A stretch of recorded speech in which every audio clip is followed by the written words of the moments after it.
ಇಲ್ಲಿ ನೋಡಿ ನಾನು 3 ಸೌತೆಕಾಯಿಯನ್ನು ತೊಳೆದ್ಬಿಟ್ಟು ತೊಗೊಂಡಿನಿ. ಇವು ನಮ್ಮ ಉತ್ತರ ಕರ್ನಾಟಕದ ಕಡೆ ಸಿಗೋ ಜವಾರಿ ಸೌತೆಕಾಯಿ ರೀ. ಎಲ್ಲ ಕಡೆ ಈ ಸೌತೆಕಾಯಿ ಸಿಗಲ್ಲ. ಇನ್ನೊಂದು ನೀರು ಸೌತೆಕಾಯಿ ಸಿಗ್ತಿರಲ್ಲ, ಆ ಸೌತೆಕಾಯಿ ಇದ್ರೂ ತೊಗೊರಿ. ಅದರ ಸಿಪ್ಪೆಯನ್ನು ತೆಗೆದುಬಿಟ್ಟು ಬೀಜವನ್ನು ತೆಗೆದು ಕಟ್ ಮಾಡ್ಕೋಬೇಕ್ರಿ. ಇದ್ರ ಬೀಜ ಇರೋದಿಲ್ಲ, ತುಂಬಾ ಎಳೆ ಇರ್ತದವ್ರಿ. ಹೀಗಾಗಿ ನಾನು ಏನು ಮಾಡ್ತೀನಿ, ಬರೀ ಸಿಪ್ಪೆಯನ್ನು ಅಷ್ಟೇ ತಕ್ಕೊಂಡು ಕಟ್ ಮಾಡಿಬಿಟ್ಟು ತೊಗೋತೀನಿ ರೀ. ಮತ್ತು ಇಲ್ಲಿ ನಾನು ಪುಟಾಣಿ ಅಥವಾ ಹುರಿಗಡ್ಲೆಯನ್ನು ತೊಗೊಂಡಿನಿ. ಇದನ್ನು ಆಮೇಲೆ ಯೂಸ್ ಮಾಡ್ತೀನಿ ರೀ. ಫಸ್ಟ್ ಏನು ಮಾಡ್ತೀನಿ, ಈ ಸೌತೆಕಾಯಿನ ಸಿಪ್ಪೆ ತೆಗೆದುಬಿಟ್ಟು ಸಣ್ಣದಾಗಿ ಕಟ್ ಮಾಡಿಬಿಟ್ಟು ತೊಗೋತೀನಿ ರೀ. ನೋಡಿ ಈ ಸೌತೆಕಾಯಿನ ಕಟ್ ಮಾಡಿ ನೋಡ್ರಿ. ಇವು ಸೌತೆಕಾಯಿ ಮುಂದಿನ ಭಾಗವನ್ನು ಕಟ್ಟದ್ ಮಾಡಿದ್ಮೇಲೆ ಇವು ಸೌತೆಕಾಯಿ ಕೈನೂ ಇರ್ತಾವ್ರಿ. ಇದನ್ನು ಕೈಯನ್ನು ತಿಂದ್ಬಿಟ್ಟು ನೋಡಿನೇ ಮತ್ತೆ ಹೋಳ್ಬೇಕ್ರಿ. ಅವು ಇನ್ನೊಂದು ನೀರು ಸೌತೆಕಾಯಿನ ಕೈ ಬರಲ್ಲ, ಇವು ಕೈ ಇರ್ತಾವ್ರಿ ಒಂದೊಂದು. ನೋಡಿ ಈ ರೀತಿ ನೀಟಾಗಿ ಸಿಪ್ಪೆ ತೆಗೆದುಬಿಟ್ಟು ನೋಡಿ, ತುಂಬ ಎಳೆ ಇರ್ತೈತಿ, ಇದ್ರಾಗಿನ ಬೀಜ ಇರುವುದಿಲ್ಲ. ಅದಕ್ಕೆ ನಾನು ಬೀಜ ಅದೇನು ತೆಗಿಯೋದಿಲ್ಲ. ಅವು ಬೇರೆ ನೀರು ಸೌತೆಕಾಯಿ ಇರ್ತದಲ್ಲ, ಅದನ್ನು ಸಿಪ್ಪೆ ತೆಗೆದುಬಿಟ್ಟು ಬೀಜನೂ ತೆಗೆದುಬಿಟ್ಟು ಕಟ್ ಮಾಡಿಬಿಟ್ಟು ತೊಗೋಬೇಕು ನೋಡಿರಿ. ನೋಡಿ ತುರಿದ್ಬಿಟ್ಟು ತೊಗೋಬೇಡ್ರಿ, ಅಥವಾ ಕೊಚ್ಚಿ ತೊಗೋತಾರಲ್ಲ ಈ ಕೋಸಂಬರಿ ಅದು ಮಾಡಕ್ಕಾರ, ಆ ರೀತಿಯೂ ಬೇಡ, ಸಣ್ಣದಾಗಿನೇ ಕಟ್ ಮಾಡಿ ತೊಗೋರಿ. ನೋಡಿ ತುಂಬ ಎಳೆ ಸೌತೆಕಾಯಿ ಅದಾವ್ರಿ.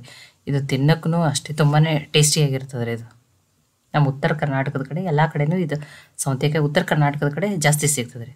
ನೋಡಿ ಸಣ್ಣದಾಗಿ ಕಟ್ ಮಾಡ್ಕೊಂಡಿದ್ದೀನಿ. ಈಗ ಮಸಾಲೆ ರೆಡಿ ಮಾಡ್ಕೊತೀನಿ. ಒಂದು 2 ಸ್ಪೂನ್ ಆಗಷ್ಟೇ ಫ್ರೆಶ್ ಕಾಯಿಯನ್ನು ತೆಂಗಿನಕಾಯಿನ ಸಣ್ಣ ಸಣ್ಣ ಪೀಸ್ ಮಾಡಿ ಹಾಕಿದ್ದೀನಿ. 2 ಮೆಣಸಿನ್ಕಾಯಿ ಹಾಕಿದ್ದೀನಿ. ಖಾರ ನೀವು ನೋಡ್ಕೊಂಡು ಹಾಕಿರಿ. ತುಂಬ ಖಾರ ಇರೋ ಮೆಣಸಿನ್ಕಾಯಿ ಇದ್ರೆ ಒಂದೇ ಮೆಣಸಿನ್ಕಾಯಿ ಹಾಕಿರಿ. ಸ್ವಲ್ಪ ಅರಿಶಿಣ, ಒಂದು ಅರ್ಧ ಸ್ಪೂನ್ ಆಗಷ್ಟು ಸ್ವಲ್ಪ ಕೊತ್ತಂಬರಿ ಸೊಪ್ಪು, 1/4 ಟೀ ಸ್ಪೂನ್ ಆಗಷ್ಟೇ ಸಾಸಿವೆ, ಅರ್ಧ ಸ್ಪೂನ್ ಆಗಷ್ಟೇ ಜೀರಿಗೆಯನ್ನು ಹಾಕ್ತಾಯಿದ್ದೀನಿ. 1 ಸ್ಪೂನ್ ದೊಡ್ಡ ಸ್ಪೂನಿಂದನೇ 1 ಸ್ಪೂನ್ ಆಗಷ್ಟೇ ಪುಟಾಣಿ ಅಥವಾ ಹುರಿಗಡ್ಲೆಯನ್ನು ಹಾಕ್ತಾಯಿದ್ದೀನಿ. ಒಂದು ಅರ್ಧ ಬಟ್ಲಾಗಷ್ಟೇ ಮೊಸರನ್ನ ಫಸ್ಟ್ ಹಾಗೆ ಇದನ್ನು ಗ್ರೈಂಡ್ ಮಾಡಿಬಿಟ್ಟು ಆಮೇಲೆ ಒಂದು ಸ್ವಲ್ಪ ನೀರನ್ನು ಹಾಕಿ ನುಣ್ಣಗೆ ರುಬ್ಕೊಂಡು ತೊಗೋತೀನಿ ರೀ ಇದನ್ನು. ನೋಡಿ ಒಂದೊಂದ್ಸಲ ಅಡುಗೆ ಮಾಡೋಕ್ಕೆ ಬೇಜಾರಾಗಿರ್ತದೆ, ತುಂಬ ಸಿಂಪಲ್ ಅದ, ಹೆಲ್ದಿನೂ ಅದ. ಈ ರೀತಿ ಮಾಡ್ಕೊರಿ. ನೋಡಿ ನುಣ್ಣಗೆ ರುಬ್ಕೊಂಡು ತೊಗೊಂಡಿದ್ದೀನಿ. ಫಸ್ಟ್ ಇದ್ರೊಳಗೆ ನಾನು ಸೌತೆಕಾಯಿ ಕಟ್ ಮಾಡಿ ಇಟ್ಕೊಂಡು ಸೌತೆಕಾಯಿನ ಹಾಕ್ತಾಯಿದ್ದೀನಿ. ನೋಡಿ ಒಂದು 10 ನಿಮಿಷದಲ್ಲೇ ರೆಡಿ ಮಾಡ್ಕೋಬೋದು ನೀವು ಇದನ್ನು. ನೋಡಿ ರುಚಿಗೆ ತಕ್ಕಷ್ಟು ಉಪ್ಪನ್ನು ಹಾಕ್ತಾಯಿದ್ದೀನಿ. ನೋಡಿ ಆ ಮಸಾಲೆ ಏನು ರೆಡಿ ಮಾಡ್ಕೊಂಡಿದ್ದೀನಿ ಅದನ್ನು ಹಾಕ್ತಾಯಿದ್ದೀನಿ. ಆ ಮಿಕ್ಸಿ ಜಾರಿಗೆನೂ ಒಂದು 2-3 ಸ್ಪೂನ್ ಆಗಷ್ಟು ನೀರನ್ನು ಹಾಕಿಬಿಟ್ಟು ಅದನ್ನು ಹಾಕ್ತೀನಿ ನೋಡಿರಿ.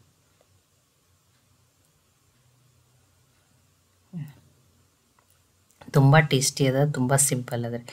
ಆಮೇಲೆ ನೋಡಿ ಅದು ಹಾಕಿದ್ಮೇಲೆ ಒಗ್ಗರಣೆಗೆ ಒಂದು ಅರ್ಧ ಸ್ಪೂನ್ ಎಣ್ಣೆಯಲ್ಲಿ ಸಾಸಿವೆ, ಜೀರಿಗೆ, ಒಣಮೆಣಸಿನ್ಕಾಯಿ, ಕರಿಬೇವು ಸೊಪ್ಪು, ಇಂಗನ್ನು ಹಾಕಿ ಹಾಕ್ತಾಯಿದ್ದೀನಿ ರೀ. ಒಗ್ಗರಣೆಯಿಂದ ಟೇಸ್ಟ್ ಇನ್ನೂ ಚೆನ್ನಾಗಿ ಬರ್ತದೆ ರೀ. ನೋಡಿ ಒಗ್ಗರಣೆಯನ್ನು ಈಗ ಅದಕ್ಕೆ ಹಾಕಿ ಎಲ್ಲವನ್ನು ನೀಟಾಗಿ ಮಿಕ್ಸ್ ಮಾಡ್ಕೊಳ್ರಿ. ಇದು ಸೌತೆಕಾಯಿ ಹಸಿ ಗೊಜ್ಜು ರೀ. ಇದು ತುಂಬಾ ಟೇಸ್ಟಿಯಾಗಿರ್ತದೆ ರೀ. ಈಗ ಇದನ್ನು ಮಿಕ್ಸ್ ಮಾಡ್ಕೊಂಡ್ರಿ. ನೋಡಿ ಮಿಕ್ಸ್ ಆಗಿದೆ. ಈಗ ಇದನ್ನು ಸರ್ವ್ ಮಾಡೋಣ.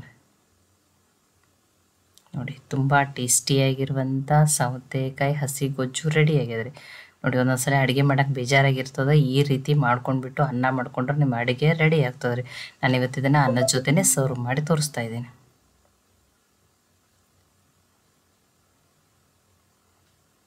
ನೋಡಿ ತುಂಬ ಟೇಸ್ಟಿಯಾಗಿರ್ತದೆ. ಒಂದ್ಸಲ ಇದನ್ನು ಖಂಡಿತನೂ ಟ್ರೈ ಮಾಡಿ ನೋಡಿರಿ. ಅಥವಾ ದಿನಾಲು ಸಾಂಬಾರು ಅದು ಏನೇನೋ ತಿಂದು ಬೇಜಾರಾಗಿರ್ತದಲ್ಲ, ಅನ್ನ ಜೊತೆ ನೀವು ತಿಳಿ ಸಾರು, ಸಾರು ಅಥವಾ ಏನೇನೋ ಮಾಡ್ಕೊಂಡಿರ್ತೀರಿ, ಈ ರೀತಿನೂ ಒಮ್ಮೆ ಸೌತೆಕಾಯಿದಿಂದ ಟ್ರೈ ಮಾಡಿ ನೋಡಿರಿ. ಮತ್ತು ಸೌತೆಕಾಯಿದಿಂದ ಕೋಸಂಬರಿ ಬಿಟ್ಟು ನೀವು ಯಾವ್ಯಾವ ರೆಸಿಪಿಗಳನ್ನ ಮಾಡ್ತೀರತ್ ಹೇಳಿ ನನಗೆ ಕಮೆಂಟ್ ಮಾಡಿ ತಿಳಿಸ್ರಿ. ಈ ಸೌತೆಕಾಯಿ ಹಸಿ ಗೊಜ್ಜಿನ ರೆಸಿಪಿ ನಿಮ್ಗೆ ಸ್ವಲ್ಪ ಆದರೂ ಇಷ್ಟ ಆಗಿತ್ತಂದ್ರೆ ಲೈಕ್ ಮಾಡಿ, ಶೇರ್ ಮಾಡಿ, ಕಮೆಂಟ್ ಮಾಡಿರಿ. ಖಂಡಿತ ಟ್ರೈ ಮಾಡಿ ನನಗೆ ಹೆಂಗೆ ಬಂದಿತ್ತು ಅಂತ ತಿಳಿಸ್ರಿ. ಮತ್ತೆ ಹೊಸ ರೆಸಿಪಿ ಜೊತೆ ಸಿಗೋಣ. ಎಲ್ಲರಿಗೂ ಧನ್ಯವಾದಗಳು. ಇನ್ನೂ ನೀವು ಕನ್ನಡತಿ ಅಡುಗೆ ಚಾನಲನ್ನು ಸಬ್ಸ್ಕ್ರೈಬ್ ಮಾಡಿದ್ದಿಲ್ಲ ಅಂದ್ರೆ ಸಬ್ಸ್ಕ್ರೈಬ್ ಮಾಡಿ, ಬೆಲ್ ಐಕಾನ್ ಪ್ರೆಸ್ ಮಾಡಿರಿ.